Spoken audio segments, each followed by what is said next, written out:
आदाब, मैं हूं शादाब और आप देख रहे हैं नया रिव्यूज़। आज हम बात करने जा रहे हैं एक नौजवान नॉवल निगार की पहले नॉवल पर, रक्सनामा। ये नॉवल निगार बेसिकली पाकिस्तान से हैं और पाकिस्तान में नॉवल वहाँ के मशहूर रिसाले आज में मुकम्मल तौर पर शाये हो चुका है। उसके बाद ये किताबी शक्ल में भी शाये हुआ है। इसी नॉवल को हमने आज रिसाले को हिंदुस्तान में अशात नौ की है इसकी, और इस नावल को अलग से भी यहाँ पर शाये किया है। इस नावल बात करने के लिए हमारे साथ वक़ार कादरी साहब मौजूद है। वक़ार कादरी साहब खुद नावल निगार हैं, खाका निगार हैं, मुतरज्जिम हैं और शायर भी हैं। कादरी साहब, आपने ये नावल पढ़ा है। ये नावल एक ऐसे मुसन्निफ़ का नावल है, जीम अब्बासी जिनका नाम है, जो नए लिखने वाले हैं। इसके कबल उनका सिर्फ़ एक अफ़सानी मजमुआ ज़र्द हथेली नाम से शाये हुआ था और उसके बाद उन्होंने ये नावल लिखा जो बहुत मकबूल हुआ और पाकिस्तान में सबसे पढ़ा जाने वाला नावल है। तो क्या ऐसी वजह कि एक नया लिखने वाला इतनी जल्दी मशहूर हो गया कि आज जैसे रिसाले में पूरा मुकम्मल नावल उसका शाये कर दिया जाता है और उसे अलग से भी शाये किया जाता है और जिसकी बहुत पसीदाई होती है। क्या आपको ऐसा क्यों लगता है कि क्या वजह होगी इस नावल की? अजमल कमाल का जो जरीदा है आज, इसका मुताला जो है हम आज नहीं कर रहे। ये हम अपने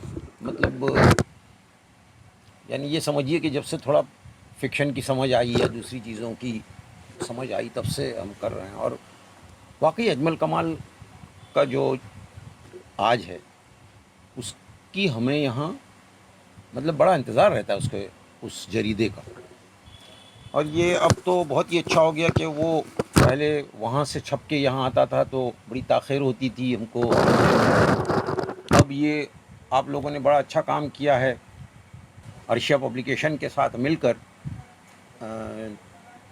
किताबदार ने ये बहुत बड़ा और अहम फ़रीज़ा अदा किया है कि हम जो वाकई अदब के पढ़ने वाले हैं यहाँ पर, उन तक ये पहुँच रहा है या आपने पहुँचाने का काम किया है। ये नावल मैंने गुज़िश्ता दिनों में 2 नावल पढ़े। एक तो नाला सोपारा, जिसे हमारी हिंदी की अदीबा चित्रा मुदगल ने तहरीर किया है, और ये रक्सनामा जिसे जीम अब्बासी ने लिखा है। जीम अब्बासी का नाम मेरे लिए कोई नया नहीं था, मैंने उनकी कुछ अजमल के यहाँ की कहानियाँ भी छपी हैं। लेकिन इस नावल को जब मैंने पढ़ा तो मुझे ये नावल यानी बहुत मुतासिरकुन लगा और बहुत अच्छा रिलेवेंट मौजू जो है क्या कि हमारे यहाँ जो ज़ईफ़ुल एतिक़ादी है, पीरी मुरीदी का जो सिलसिला है, इस सिलसिले को उन्होंने बहुत खूबसूरती के साथ उसके गिर्द ताना बाना बुना है और ये नावल तहरीर किया है।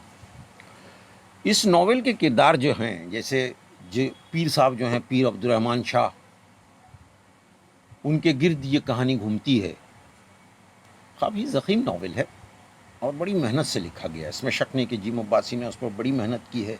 ये सिंध के इलाके को रिलेट करता है, पाकिस्तान में सिंध का इलाका जो है उसको रिलेट करता है। नावल पढ़ने के बाद ये अंदाज़ा होता है कि उस इलाके में थोड़ा ज़ईफ़ुल एतिक़ादी जो है वो ज़्यादा है और इल्म का फ़क़दान भी वहाँ के लोगों में काफ़ी नज़र आता है, जिससे ये अंदाज़ा होता है कि इस नावल के जो किरदार हैं वो किस तरह से मज़हब को समझते हैं और मज़हब को समझने की कोशिश करते हैं।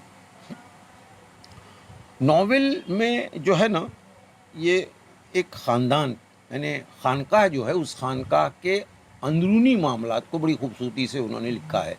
ख़ास तौर पर जो उनकी बेगमात जो हैं, अब वो ज़ाहिर है कि बेगमात के बेटे जो हैं वो आपस में थोड़ा उनकी चश्मक होती है, उन ख़वातीन में चश्मक होती है कि मेरा बेटा, एक होड़ है कि मेरा बेटा जो है वो गद्दी नशीन हो जाए, इन बादशाहों की तरह। हाँ, उन बादशाहों की तरह कि भाई मेरा बेटा जो है वो गद्दी नशीन हो जाए और उसको ये इनके बाद पीर अब्दुर्रहमान शाह के बाद ये सारा मामला जो है वो मेरे बेटे के हाथ में आ जाए।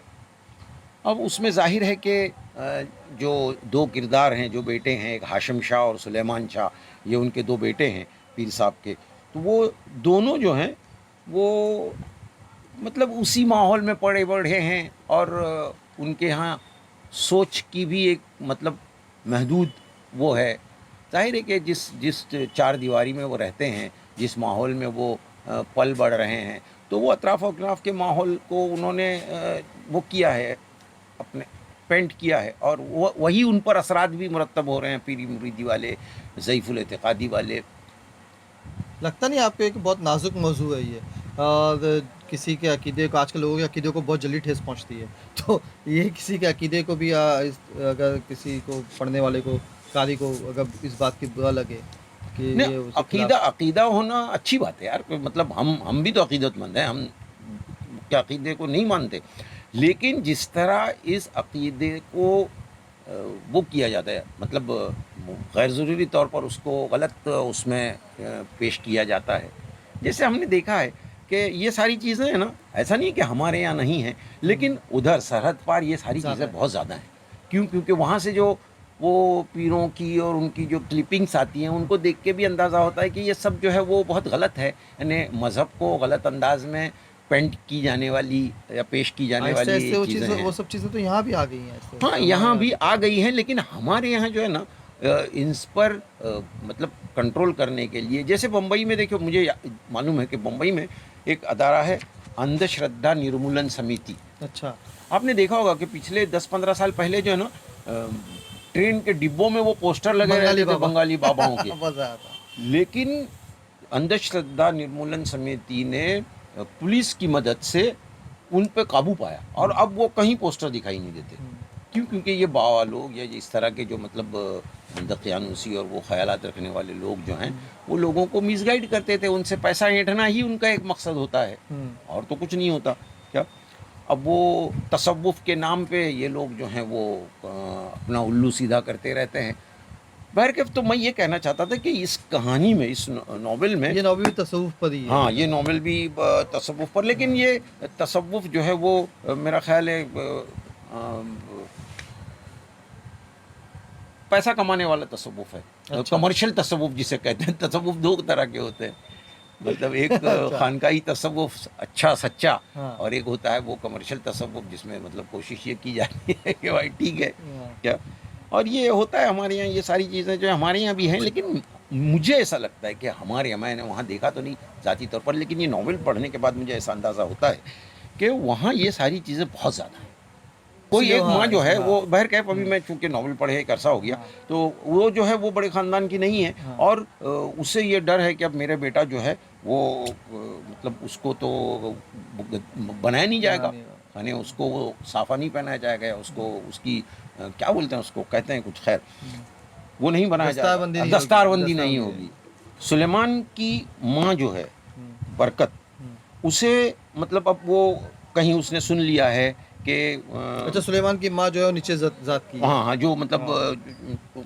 यानी मुसलमानों ऊँची में ज़ात की नहीं ज़ात-पात है। वहाँ पे भी बहुत देखा जाता हाँ, है, यहाँ वहाँ भी भी बहुत देखा जाता है, जबकि जैसे मुसलमान, ज़ात-पात तो वहाँ भी इस्लाम दिखाई में देगी। ज़ात-पात नहीं है, मुसलमानों में ज़ात-पात है। मुसलमानों में ज़ात-पात है, हुँ, और उसकी वजह से वो जो है सुलेमान को एक ख़त देती है। हुँ, क्यों? क्योंकि उसको ये डर लाहक होता है कि हाशिम के मामू, हुँ, हाशिम जो गद्दी-नशीन हो चुका है, हुँ, उसके मामू जो हैं, क्या, वो उसे मारने पर तुले हुए हैं। मार डालेंगे। हाँ, मार डालेंगे, क्योंकि वो उसके मामू का नाम कामिल है, हुँ, और उसका बड़ा अमल दखल उस अमल खानका दखल। में है, दिखाई देता है कि वो बहुत तेज़ो तर्रार भी है, और बहुत मतलब उसका अमल दखल यानी रहता है। पूरी खानका की जो वो सियासी साजिश पे बुना गया हाँ, नॉवेल है, हाँ, पूरा आप बिल्कुल, कह बिल्कुल, सकते हैं। बिल्कुल, वो मतलब और एक बहुत ने आप कंट्रोवर्शियल हो सकता था, लेकिन कंट्रोवर्शियल हुआ नहीं उतना। मैंने नहीं पढ़ा नॉवेल, हाँ, तो मुझे नहीं लगता कि इतना कंट्रोवर्शियल आप उसको कहेंगे, क्योंकि जो देखा है वो लिखा है जिम अब्बासी ने।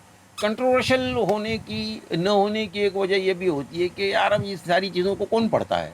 हुँ, ये जो मौज़ू है, हुँ, उस मौज़ू पर पढ़ने वाले कौन हैं? जो पढ़ने वाले जो हैं वो रोशन ख़याल हैं, हुँ, वो उस पे वो तो खुद देख के समझ रहे हैं कि हाँ यार, ये तो बहुत सही पेंट किया उन्होंने। हुँ। उसकी यानी वहाँ हमको से हाँ, अपनी माँ को जब वो भेजता है ना, कौन, सुलेमान की माँ जो है बरकत, हुँ, बड़ी खौफ़ज़दा होती है और उसको वहाँ से भेज देती है। हुँ, किसके पास भेजती है?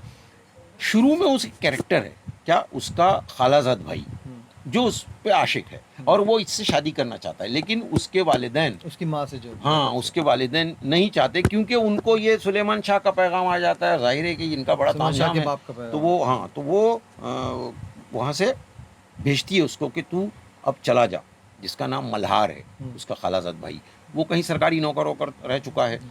लेकिन यहाँ आने के बाद जिम अब्बासी, मतलब वो ऐसा लगता है वो खत ही भूल गए। हाँ, दूसरा बाब जहाँ से शुरू होता है ना, कहाँ कि नॉवेल के दूसरे बाब में सूफी हैदर बख्श, मुल्ला जुम्मन और सिंधी साईं रामदास, इसमें एक हिंदू कैरेक्टर भी है, हाँ। सिंधी साईं रामदास। यहाँ जब कहानी आती है क्या, तो ऐसा लगता है कि ये सारी कहानी जो है वो सचल शर्मा क्या सिंधी शायरों, शाह अब्दुल लतीफ़ भटाई, उर्दू फारसी के क्लासिकी शौरा के कलाम से इंसानियत को फ़रोग़ देने वाली चीज़ें पेश की जा रही हैं। बेशक बहुत अच्छा है, ठीक है, उन्होंने बहुत अच्छा बहुत किया, मुताला किया, हाँ बहुत मुताला किया उन्होंने। तो वो उसको वहाँ बता रहे हैं कि चूँकि उसमें एक हिंदू किरदार भी है, जैसे मैंने अभी नाम दिया साईं रामदास क्या, तो ठीक है वो मतलब उन्होंने, लेकिन कारी का क्या, कारी आखिर तक ये तलाश करता रहा कि वो औरत कहाँ गई, मतलब वो ख़त कहाँ गया, और वो जो उसका जो मतलब खालाजाद भाई जिसके पास वो आया है मल्हार के पास, वो मल्हार तो कहीं दिखाई ही नहीं दिया। तो इस कहानी का अंत जो है, यानी ख़ास तौर पर सेकंड हाफ जो कहानी यानी नॉवेल का जो हिस्सा है वो ठीक है, मतलब उनके हिसाब से कि भाई उन्होंने वहाँ की वो पेश की है, कौमी यकजहती जिसे हम कहते हैं क्या, उसको पेश करने की कोशिश की है, तो वो उनके हिसाब से ठीक है। लेकिन कारी मायूस हो जाता है, कारी की समझ में ही नहीं आता कि क्या कहानी मतलब वो किरदार कहाँ है। कहानी दूसरे बाब में ट्रैक से उतर गई है। हाँ बिल्कुल बिल्कुल, मुझे ऐसा यानी आधा नॉवेल तो बहुत लाजवाब है, बहुत लाजवाब, यानी उन्होंने इतना खूबसूरती से उसको पेश किया है। और छोटी छोटी बातें जो अभी मैं बता नहीं पा रहा हूँ क्योंकि मुझे एक अरसा हुआ नॉवेल पढ़े हुए, लेकिन बावजूद इसके उन्होंने फर्स्ट हाफ जो है नॉवेल का वो बहुत खूबसूरती से बुना है। दूसरा हिस्सा भी बेशक मतलब बतौर एक तालिब इल्म के और कारी के हमने पढ़ा, उसमें अब पढ़ने के सिवा तो कुछ था नहीं, क्योंकि हमको तो इंतज़ार था कि वो किरदार कहीं ना कहीं उभर के आएंगे। वो सुलेमान जो है कहीं फिर मिलेगा, अपनी माँ से मिलेगा, या उसका अंत क्या हुआ, उस माँ के साथ उन्होंने क्या रवैया अख्तियार किया। नॉवेल पढ़ते वक्त हम नॉवेल के साथ तब तक चलते हैं जब तक उसमें कहानी होती है। जहाँ बिल्कुल, कहानी बिल्कुल। उसमें रुक गई, फ्रीज हो गई या ख़त्म हो गई, तो मैं समझता हूँ नॉवेल ख़त्म हो जाता है। हाँ बिल्कुल सही है ना? उसमें मतलब वो नहीं रहती ना, आपको मुताले का जो मतलब तजस्सुस जो पैदा होता तजस्सुस है, जो वो होता खत्म हो है, जाता है। तजस्सुस खत्म हो जाता है, मतलब आप ये समझ नहीं पा रहे हैं कि अब क्या होगा। और आपको तो मतलब एक कारी की हैसियत से उन किरदारों के साथ हमदर्दी हो जाती है। यानी ये एक मुनफी पहलू है इस नॉवेल का कि वो आधे नॉवेल के बाद जो कहानी रुकी गई कह सकते हैं ना, खत्म हाँ तो नहीं हुई, बिल्कुल, कहानी रुक यस गई। यस, कहानी जो है वहाँ आके थम जाती है। हम उस खानका के बारे में सोचते हैं क्या हुआ, हाँ हाशिम शाह का क्या हुआ, उसकी माँ यस, बरकत का क्या हुआ, बरकत हमको का। कुछ नहीं पता चलता है। उन किरदारों से आखिर में ठीक है वो गया, वो मतलब उसने सही मानों में तसव्वुफ समझने के लिए वो गया बिल्कुल, यानी लेकिन सुलेमान जो हाँ, वहाँ गया, हाँ, सुलेमान का जो उसने वो कि असल तसव्वुफ तो ये है, ये बताना चाहते हैं मुसन्निफ, बहुत अच्छा काम किया उन्होंने। तसव्वुफ पे बड़ा काम है हाँ नॉवेल, अगर तसव्वुफ लेकिन पढ़ने वाला लेकिन चाहे हाँ, तो बहुत शौक से कारी का क्या, पढ़े। एक आम कारी के लिए कारी को इन सब चीज़ों से कोई बहुत ज़्यादा दिलचस्पी है नहीं, वो तो थोड़ा बहुत मैटर उसमें डाल देते कि भाई ये असल तसव्वुफ ये है। लेकिन आप पूरा चैप्टर तसव्वुफ के पे बहुत चैप्टर लंबी तसव्वुफ पे बहसें हैं, उसमें बहुत लंबी तो बहसें वो हैं, है ना? आदमी उगता जाता है। मुझे ऐसा लगता है कि वो इसकी कहानी को बहुत अच्छा ट्विस्ट मतलब करते आखिर में, उसकी माँ को भी लाते, और वो उसका क्या हुआ, हाशम का क्या हुआ, वो भी हमको थोड़ा नज़र में आता। बाकी तो खैर ज़बान पे भी हम एक बार बात करें इसकी कि इसकी ज़बान जो है बहुत सलीस है, रवा है। जो लोग बहुत कायल हैं अरबी फ़ारसी ज़्यादा ज़बान इस्तेमाल ठूसने की उर्दू अदब में, वो चाहे उस लोग सोचते हैं कि जब तक अरबी और फ़ारसी ज़्यादा अल्फाज जब तक नहीं आएंगे बात पूरी मुकम्मल नहीं होती है। लेकिन यहाँ आप जब पढ़ते हैं तो आप बहते चले जाते हैं। आपका इसकी ज़बान पे क्या आपका कमेंट है? उन्होंने वहाँ की जो सिंधी बोली ठोली बोली ठोली की जो तो है बहुत ना, अच्छे से इस्तेमाल किया है उन्होंने। और उसको बहुत खूबसूरती से इस्तेमाल किया है। और मतलब मुझे तो नॉवेल बहुत पसंद आया यार।